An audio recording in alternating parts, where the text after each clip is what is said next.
All right, we are talking about the tools, and we have Ida joining us now with Life Skills Management and Counseling. How are you doing today, Ida? Fabulous. You look fabulous, too. You've got a great look going on here, and this is very important to what we're talking about. Talking about life skills management and counseling, offering people ways to develop pro-social behavior and the well-being overall. Tell me a little bit more about that. Well, the well-being approach is offering people the opportunity to come in and feel safe, to be safe in a temporal, in a time span and in a spatial approach. So my office is set up for different activities. Okay. You can sit down in a very comfortable chair. You can sit in a straight back chair. I've got a couple of twin Loraxes left over from Dr. Seuss if you want to hold on to a stuffed animal. Oh, nice. Yeah, and animal crackers, whatever makes you comfortable.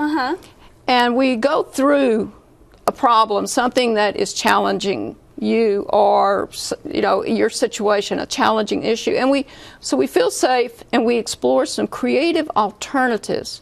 What would happen if? What could we do if? Have you thought about, because nobody wants to make a change.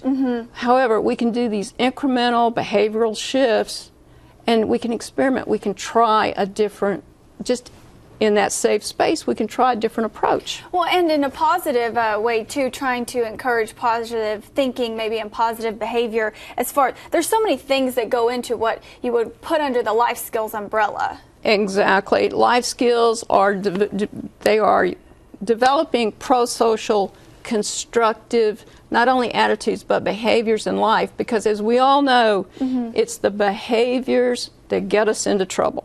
Yes. We can think what we want, but it's those behaviors. You're driving down, you see flashing lights behind your car. What do?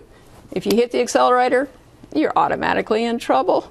If you pull over, they may go around you. It's your behaviors that we're working on, because once we get somebody accustomed to doing a different behavior, their thought pattern begins to change because they get that good feedback. Especially with dealing with challenges, too, I imagine, and in that comfortable setting, like you were saying, maybe a client can go in there and just really think, this may be a challenge I'm facing. How can I find out a way to deal with it? Exactly. And I don't fix people. I don't give people problem-solving exercises.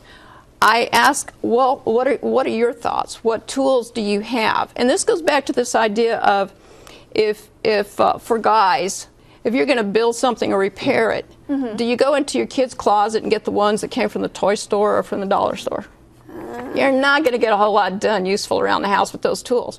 Most people are working from a set of tools that they got when they were children because something happened and their learning process got hijacked, so they're kind of stuck. Okay. Women. Okay, so I ask you, hey, Jessica, I understand you make great brownies.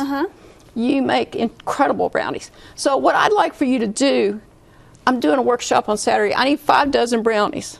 And you're sitting there thinking, oh, man, I can only make 6 at a time. Nobody knows I'm living in this travel trailer and all I've got is a toaster oven.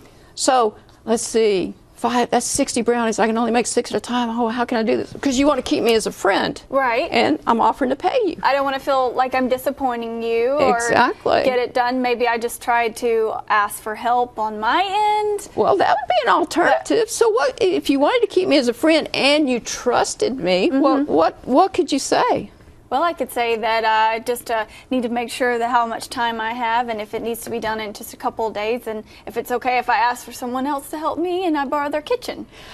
That, right there, for some people, it takes 30 minutes to get to that point of talking before they'll come up with that option of saying, hey, by the way, I know you don't know, I only have a toaster oven. Could I use your oven? Hey, of course. And that we have the information on the screen, too, Ida, of contact information there and how we can actually go see you and work through things that we need individually as well. We appreciate you for joining us, Ida. Absolutely. I don't fix people. I just say, hey, have you tried these tools? Great. Thank you, Ida. Very Thanks, helpful. Jessica. Stay with us. We'll be right back.